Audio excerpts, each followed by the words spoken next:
Hey guys, welcome to Dreamhouse Nightmare. I'm Adam, and today we're going to be reviewing the 1988 film Streets of Death, directed by Jeff Hathcock. So, before we get into it though, if you like the content that I make, please don't forget to like and subscribe. You can also follow me on Instagram and TikTok at Dreamhouse Nightmare. So, Streets of Death. This was a movie that I saw back in the day, like at the video store, but I never gave it a chance. I never rented it, at least from what I remember. I could have, and just probably was so young that I don't remember it. But I decided that, I bought the Blu-ray a while back, and before I even got to open it, I wound up selling it. And so I went down. Grindhouse Video is local here in Knoxville, so I went down to Grindhouse Video, and they had some copies, so I definitely picked up one, and I haven't opened it yet. This is just a protector over it, because I've got to get a Blu-ray protector for it, so it's just in here temporarily. I don't like to open up a lot of Blu-rays. I tend to keep everything unopened, but I usually buy two, so I have one open and unopened. I know, I'm weird like that. But yeah, so the synopsis on this film: in dumpsters in the gutters and even hanging from hooks, the streets of Los Angeles are being littered with murdered sex workers. A sinister John with a sizable wallet is tempting desperate women in dangerous traps. The police, Simon DeSoto and Lawrence Scott, and Suzanne Smith from Night Ripper, cannot find the killer, then who will? Maybe it will be a former detective, Tommy Kirk, Babes in Toyland, Blood of Ghastly Horror, or perhaps it will be a couple of guys, Larry Thomas from Seinfeld or Austin Powers, and the guy Ecker from Night Terror and The Devil Wears White, shooting a documentary about prostitution. With his follow-up to the grim and stylish Night Ripper, director Jeff Hathcock cemented his name as a skilled provocateur of shot-on-video mayhem. Streets of Death is an even darker look at serial murder in Southern California, with more shocking murder sequences and even more dubious motives similar to Night Ripper. Streets of Death boasts many visual references to classic Hollywood film, definitely photographed by the then recent AFI graduate Michael N.J. Wright, but don't let that fool you. The sleeve strips off this slice of shot-on-video horror history. So, I've tried to make this video probably 4 times now. I've watched this movie like an unholy amount of times just to really see where I should start with this. And maybe I'm just overthinking it, but I'm going to tell you that I really, really did like this film. The movie starts out, it has a S-worker who is getting ready. She's got like a super glitter, shimmer gold top on with like the big hair. It's massively 80s. And she takes off walking down the street, and we think that there's going to be a guy come up behind her, and there's like a guy walking behind her. But as she's walking forward, the lights of a van cut on, and it's right on her. And they wave money at her. She gets in the car, and then it jumps over to another scene for a minute, and then we get back to her being dumped in a dumpster, and she's just covered in blood. And one of the things about this scene, even though it's definitely not got like lots of effects, it's just pretty much blood, it's a very strong scene in my opinion. It stuck with me throughout the rest of the film. It's probably one of my favorite shots, and it just shows that with a very low budget you can go and you can do some really cool work if you know what you're wanting to do, and also use your budget wisely. That was pretty much how all of the special effects are done in this film. It's very low budget, but what they do have, it works and it's effective. And it also, I think that Jeff Hathcock and his team making this film used their budget very wisely. And I also kind of felt like it felt like a TV movie. Like if you have ever like especially like back in the 90s, we used to watch like a lot of like action flicks. We watched a lot of sci-fi. We watched a lot of like the 80s television movies that would come on TV. Like I just watched a lot of TV with my family, and my dad always liked like the horror, the thriller, the drama, the action, the westerns and things like that. So I got all of that as a kid, and I've taken that with me to this day. And when I watch this film, it's very reminiscent of like the television movies of back in the day. Now, being shot on video, don't let that fool you. Apparently, like the Blu-ray is remastered. The presentation of Streets of Death is an HD upres from the original 3/4 Video Master. And I did not watch the Blu-ray. I did not open the Blu-ray, and I did not want to watch Blu-ray because I want to keep it pristine. But I did watch a VHS rip offline. That was how I wanted to watch it, because it kind of would have felt a little bit more nostalgic for me to be able to watch something that felt like a VHS, just because I usually tend to like that, even though I absolutely admire and love the restorations that these companies are doing. I collect them. I don't open them. I mean, I just have a whole room full of them. But anyway, so there's specifically one actor in this film that I want to give a shout out to, and that is Suzanne Smith.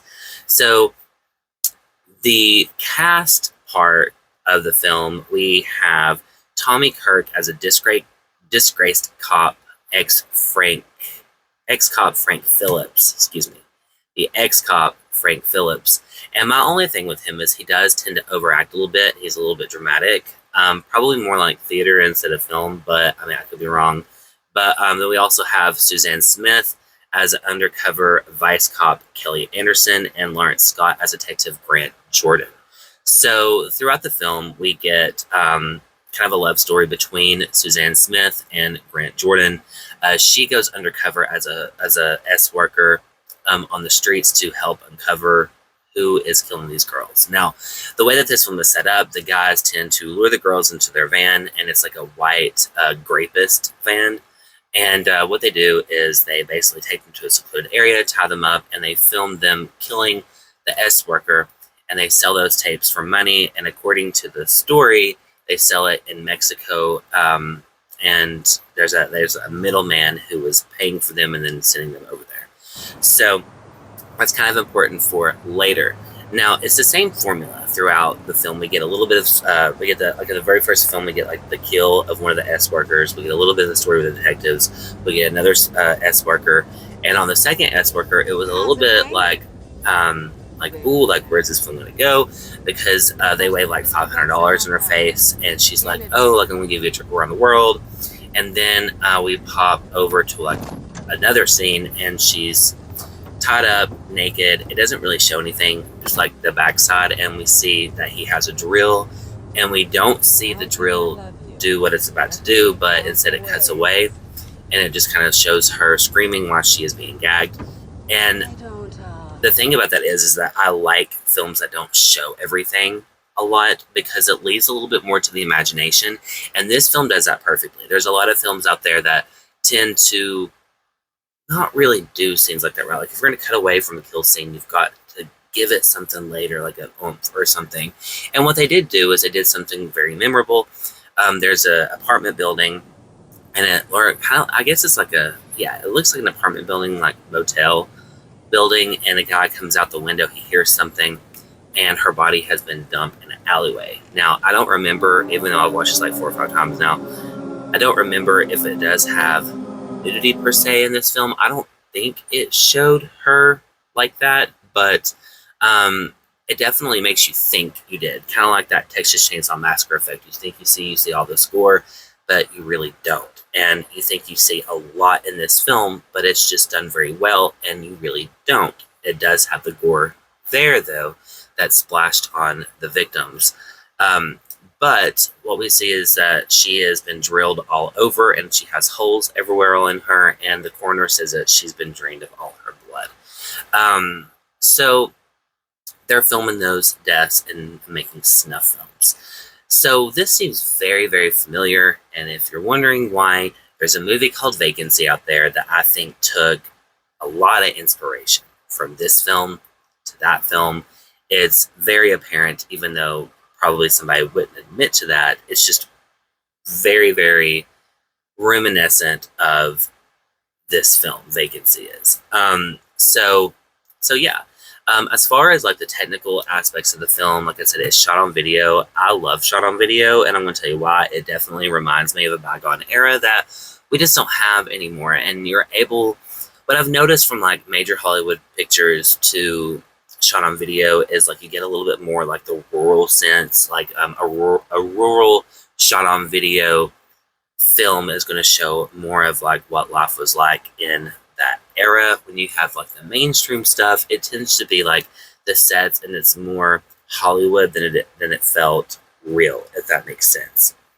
Also, this is like, and I know like that's just my opinion. Like whenever I watch film, I tend to like the if I watch like an '80s film, I like to look at more like the shot on video and like what people were wearing, the hairstyles, because even like for example, like on some of this is it really reminded me of like the Golden Girls, which is like not saying that it was like the show, but like with what they wear, like the shoulder pads, the gold shimmer like like a vest and just like the style, like the oversized clothing that was really loose, not tight fitted, things like that. And then just like the big hair as well. It's got a lot of big hair in this. So it just really made me think a few times when I saw like what people were wearing. I was like, oh, that reminds me of Golden Girls, just because like the Golden Girls was actually really stylish in their wardrobe setting. So I do have to say that you'll be kind of reminded of that. It also feels really grimy and very sleazy because of the setting and the story, but does it have a lot of sleaze in it? I don't really think so. I think that it's a pretty tame film compared to today's standards.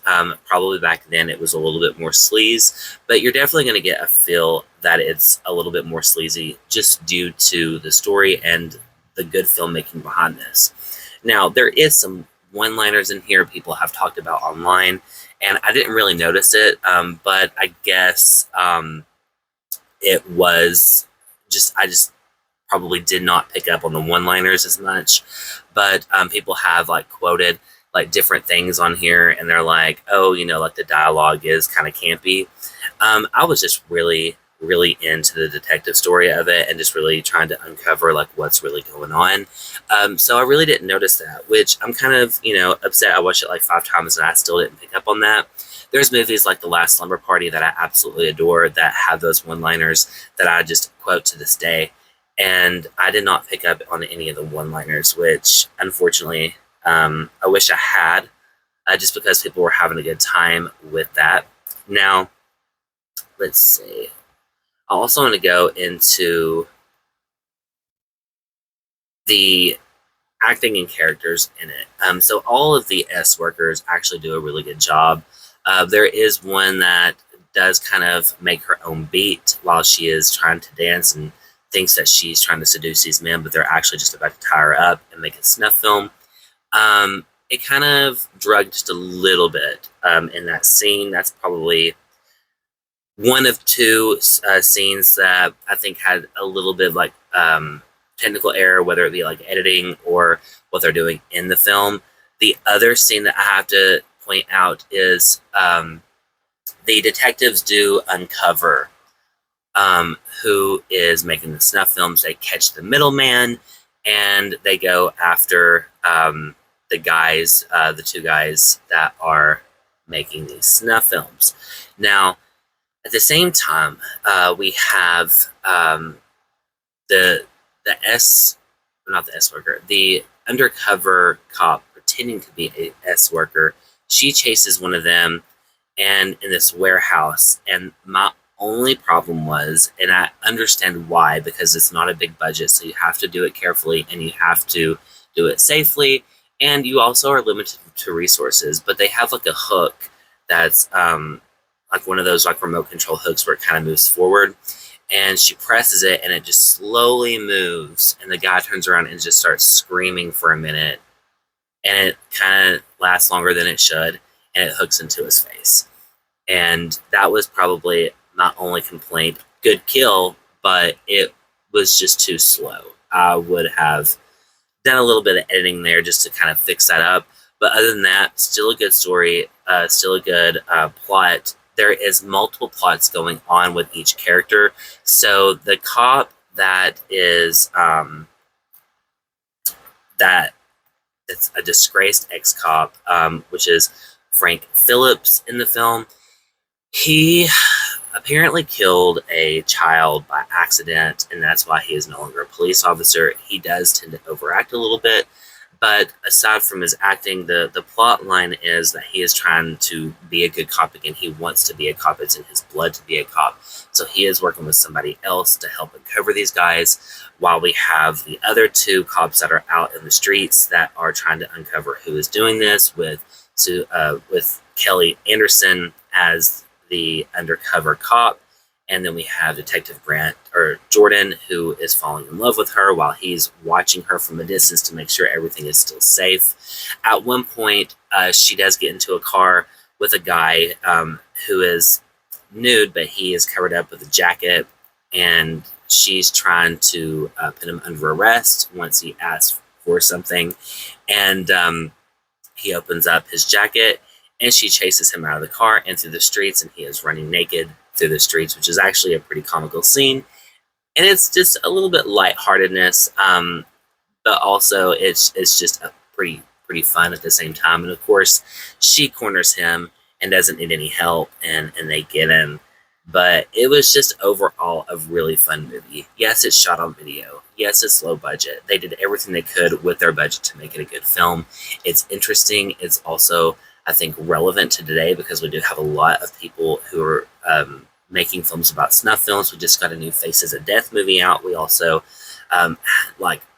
several years ago, we had Vacancy come out, and I think people are still looking at films, or still making films about snuff. And I do like films like that, especially if it has a really good storyline. Personally, I liked the new Faces of Death. It was definitely not what I expected, but it was still a really good, solid film. And I think that Streets of Death is even more solid than the newer films that are coming out. It's just got its low budget. It's got the low budget effects, which did by no means look bad in this film at all. They actually look amazing. And again, I have to say, the kill at the first of the film, where they dumped the body, was probably my favorite kill scene in the film. It was really effective, and it just has that 80s gore, which was amazing.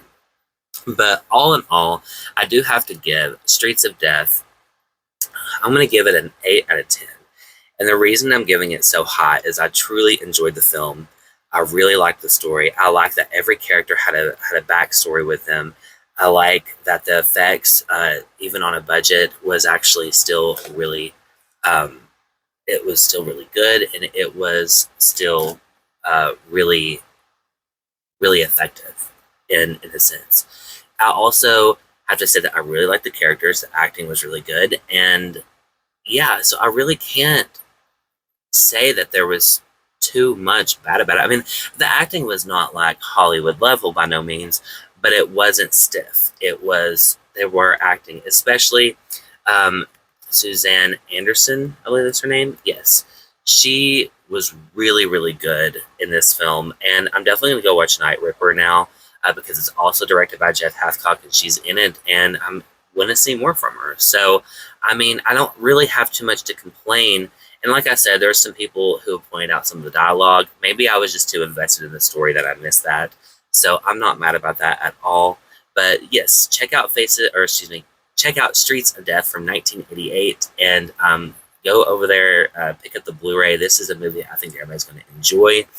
You can go over on Grindhouse Video and get it. If you live in the area, you can go to their store. They had a few copies left, and you can also order it online. And like I said, I have not seen the remastered version of this, but however, looking at the actual photos in the back, it looks like it's going to be a pretty good remaster, and I probably will eventually get another one of these. I'm trying to get the slip cover so I can get one of the slip protectors and put over it, and then just make sure it stays pristine, just because I do like to collect film. But yeah, so positive review on Streets of Death. We'll be checking out Night Ripper. If you like my content and you like some of the videos that I have made, please don't forget to like and subscribe. Please share the video if you're able to. It does help small-time creators out like me. And if you can, please follow over on TikTok. I have been trying to post the shorts that I've been posting on YouTube over there, so I'm able to bring more of an audience over to here. But yeah, so thanks again for checking this out, and I do have some more videos coming up later today as well. And thank you for stopping by Dreamhouse Night.